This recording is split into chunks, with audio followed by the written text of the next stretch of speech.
In front of me is HUAWEI Pura 70 Pro, and today I would like to show you how you can rename it.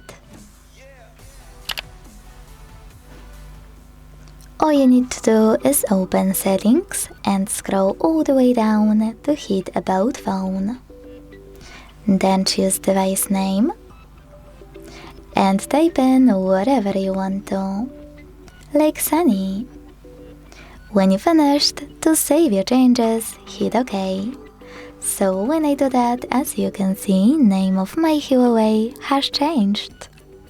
Thanks so much for watching. If you enjoyed this video, don't forget to leave a like, comment and subscribe.